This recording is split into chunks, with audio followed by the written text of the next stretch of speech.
আমন্ত্রণ জানাচ্ছি আপডেট সংবাদে। শুরুতেই জানিয়ে দিব গুরুত্বপূর্ণ শিরোনাম, এরপরেই থাকবে বিস্তারিত। শুরুতেই জানিয়ে দিব ইসরায়েল হামাস ভয়ঙ্কর যুদ্ধ চলছে। আর ইসরায়েল হামাস ভয়ঙ্কর যুদ্ধের মাঝেই গাজায় প্রবল লড়াই, ইসরায়েলের আরও ৮ সৈন্য নিহত। স্থল অভিযান বন্ধ করবে ইসরায়েল, জোর দেবে বিমান হামলার ওপর। গাজায় তৃতীয় ধাপের আগ্রাসন। এদিকে লোহিত সাগরের টাস্ক ফোর্স ছেড়ে চলে গেছে ফ্রান্স, স্পেন এবং ইতালি। আমেরিকার জন্য বড় ধাক্কা। জানাবো এবার জাতিসংঘের প্রস্তাবে হতাশা, কিছুতেই থামছে না ইসরায়েলের বোমা হামলা। এবং সর্বশেষ থাকবে পশ্চিমা নিষেধাজ্ঞা উপেক্ষা, রাশিয়া থেকে ব্যাপকভাবে তেল কিনছে ন্যাটো জোটের সদস্য তুরস্ক। শুনছিলেন সংবাদ শিরোনাম, এখন বিস্তারিত। তার আগে অনুরোধ থাকবে ভিডিওতে একটি লাইক দিন এবং কমেন্টস করে জানিয়ে দিন কোন জেলা থেকে বা কোথা থেকে আমাদের সঙ্গে যুক্ত রয়েছেন। গাজা প্রবল লড়াই, ইসরায়েলের আরও ৮ সৈন্য নিহত।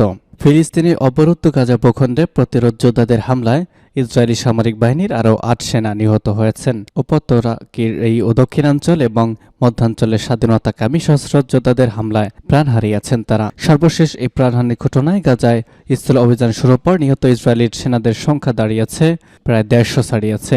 রবিবার তথা আজ এক প্রতিবেদনী তথ্য জানিয়েছে ইসরায়েলি সংবাদ মাধ্যম টাইমস অফ ইসরায়েল। প্রতিবেদনে বলা হয়েছে, ইসরায়েলি প্রতিরক্ষা বাহিনী আজ যুদ্ধে নিহত অতিরিক্ত আরও ৮ সৈন্যের নাম ঘোষণা করা হয়েছে। এতে করে সপ্তাহান্তে নিহতের সৈন্যের সংখ্যা ১৩ জনে পৌঁছিয়েছে। এদিকে হামাস গোষ্ঠীর বিরুদ্ধে চলমান আক্রমণে আরও তীব্র করেছে ইসরায়েলি সেনাবাহিনী। টাইমস অফ ইসরায়েল বলেছে, দক্ষিণ গাজায় অবস্থানের সময় ইসরায়েলি সেনাবাহিনীর কমব্যাট ইঞ্জিনিয়ারিং কর্পোরেশনের ৪ সৈন্য এবং একজন প্যারামেডিক ট্যাঙ্ক বিধ্বংসী গাইডেড ক্ষেপণাস্ত্রের আঘাতে নিহত হয়েছে। ক্ষেপণাস্ত্রটি তাদের বহনকারী সাঁজোয়া গাড়িতে আঘাত আনলে তারা প্রাণ হারান। আর গাজার মধ্যাঞ্চলে বন্দুকধারীদের সঙ্গে যুদ্ধের ২টি পৃথক ঘটনায় বোমা হামলায় আরও ৪ জন ইসরায়েলি সৈন্য নিহত হয়েছেন। শনিবারের এই প্রাণহানির ঘটনায় গত অক্টোবরের শেষের দিকে গাজা স্থল অভিযান শুরুর পর থেকে নিহত সৈন্যের সংখ্যা ১৫২ জনে পৌঁছিয়েছে।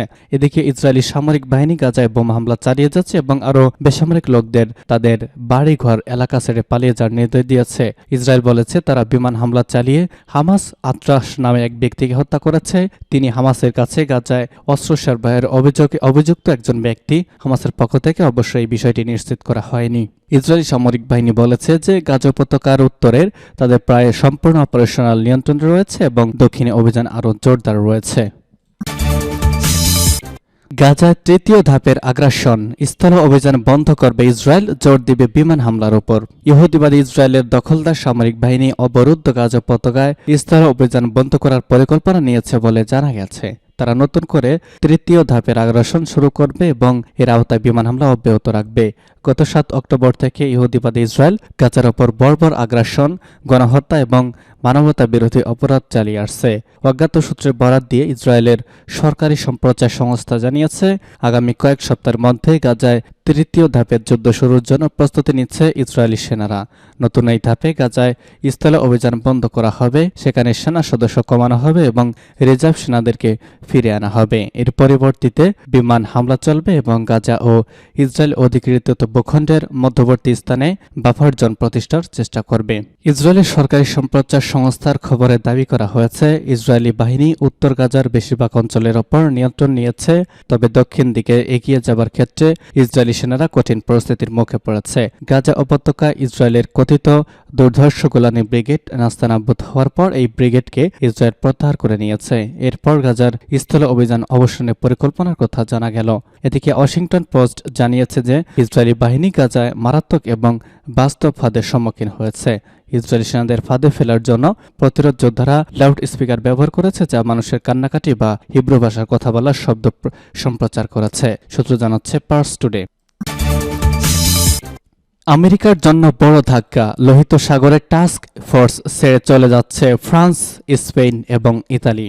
ইয়েমেনের হুতি আন্দোলন সমর্থিত সামরিক বাহিনীর তৎপরতার মধ্যে লোহিত সাগরে জাহাজ চলাচল নির্বিঘ্ন করার অজুহাতে ইহুদিবাদী ইসরায়েলি জাহাজকে নিরাপত্তা দেওয়ার জন্য আমেরিকা যে যৌথ টাস্ক ফোর্স গঠন করেছিল তা ছেড়ে চলে গেছে ফ্রান্স, স্পেন এবং ইতালি। দেশ তিনটি সুস্পষ্টভাবে জানিয়েছে তারা জাতিসংঘ, ন্যাটো জোট বা ইউরোপীয় ইউনিয়নের মতো আন্তর্জাতিক সংস্থার অধীনে কাজ করতে প্রতিশ্রুতিবদ্ধ রয়েছে, তবে এককভাবে আমেরিকার সাথে জোটবদ্ধ হতে চায় না। এই ঘটনাকে আমেরিকার জন্য বড় রকমের ধাক্কা বলে মনে করা হচ্ছে। ফরাসি প্রতিরক্ষা মন্ত্রণালয় একটি বিবৃতিতে জানিয়েছে, তারা লোহিত সাগর এবং আশেপাশের এলাকায় নৌ চলাচলের স্বাধীনতা সুরক্ষিত করার প্রচেষ্টাকে সমর্থন করে এবং এরই মধ্যে ওই অঞ্চলে কাজ করেছে।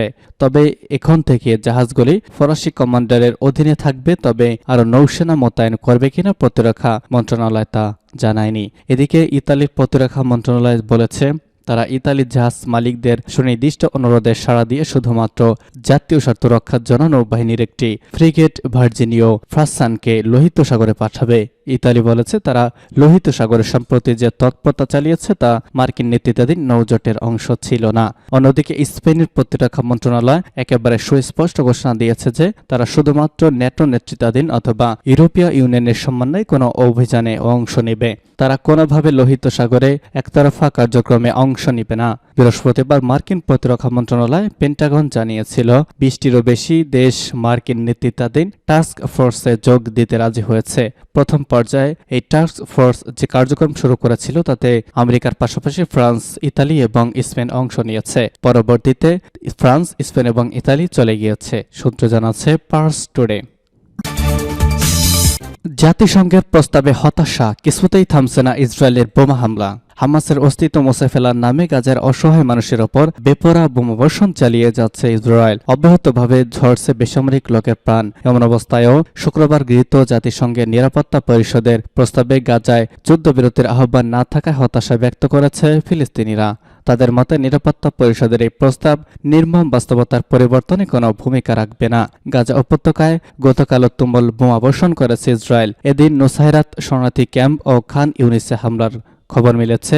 গতকাল ইসরায়েলি হামলায় দক্ষিণ খান ইউনিসে সকালবেলার আকাশ কালো ধোঁয়াচ্ছন্ন হয়ে পড়ে। উত্তর গাজায়ও কালো ধোঁয়া দেখা যায়। হামাস নিয়ন্ত্রিত গাজার স্বাস্থ্য মন্ত্রণালয় জানায়, নুসাইরাত ক্যাম্পে হামলায় অন্তত 18 জন নিহত হয়েছে। এছাড়া গাজার অন্যান্য এলাকায় হামলা চালাচ্ছে ইসরায়েল। নির্বিচারে গুলি আর বোমার কারণে সব লাশ দাফন করাও যাচ্ছে না। কোনো কোনো ক্ষেত্রে জীবন বাঁচাতে প্রিয়জনের লাশ ফেলেই পালাতে হয়েছে স্বজনদের। গাজার সিভিল ডিফেন্স গতকাল জানায়, তারা উত্তর গাজার বেইত লাহিয়া শহরের বিভিন্ন শহরকে পচাগুলা বহু লাশ সংগ্রহ করেছে। এবং সর্বশেষ জানিয়ে দিব, পশ্চিমা নিষেধাজ্ঞা উপেক্ষা, রাশিয়া থেকে ব্যাপকভাবে তেল কিনছে ন্যাটো জোটের সদস্য তুরস্ক। রাশিয়ার কাছ থেকে ন্যাটো জোটের অন্যতম সদস্য তুরস্ক ব্যাপকভাবে তেল কেনা শুরু করেছে। রাশিয়ার সংবাদ মাধ্যম আরটি জানিয়েছে, তুরস্কের ইতিহাসে বর্তমানে রাশিয়ার কাছ থেকে সবচেয়ে বেশি তেল কিনেছে দেশটি। বলা হচ্ছে, পশ্চিমা প্রভাব বলয়ে থাকা দেশগুলোর মধ্যে তুরস্কই এখন রাশিয়ার তেলের সবচেয়ে বড় আমদানিকারকে পরিণত হয়েছে। মস্কোর ওপর মার্কিন নিষেধাজ্ঞার কারণে ইউরোপের বহু দেশ রাশিয়ার কাছ থেকে তেল ও গ্যাস আমদানি স্থগিত রেখেছে। নেটো জোটের সদস্য হওয়া সত্ত্বেও ইউক্রেন যুদ্ধকে কেন্দ্র করে তুরস্ক রাশিয়ার সম্পর্ক ছিন্ন ভিন্ন না করার সিদ্ধান্ত নিয়েছে। এর পাশাপাশি দেশটি রাশিয়ার সঙ্গে অর্থনৈতিক সহযোগিতা এবং দ্বিপক্ষীয় বাণিজ্য অনেক বেশি গভীর করেছে। বার্তা সংস্থা রয়টার্সের তথ্য অনুসারে রাশিয়ার কাছ থেকে তেল ও পরিশোধিত পণ্য আমদানি করে তুরস্ক 2023 সালে প্রায় $200 কোটি খরচ বাঁচিয়েছে। রয়টার্স বলেছে, পশ্চিমা নিষেধাজ্ঞা সত্ত্বেও আঙ্কারা তার প্রতিবেশী রাশিয়ার কাছ থেকে আরও পণ্য আমদানি করতে চায়। এদিকে বিভিন্ন তথ্যচিত্র থেকে জানা যাচ্ছে যে রাশিয়ার কাছ থেকে তুরস্ক নভেম্বর মাসে প্রতিদিন 4 লাখ ব্যারেল তেল কিনেছে। গত মাসে রাশিয়া সমুদ্রপথে যত তেল বিক্রি করেছে তার শতকরা 14% একাই তুরস্ক কিনেছে। রয়টার্স বলছে, আগামী মাসগুলোতে তুরস্ক এই তেল কেনার পরিমাণ আরও বাড়িয়ে দিতে পারে বলে ধারণা করা হচ্ছে, সূত্র জানাচ্ছে পার্স টুডে।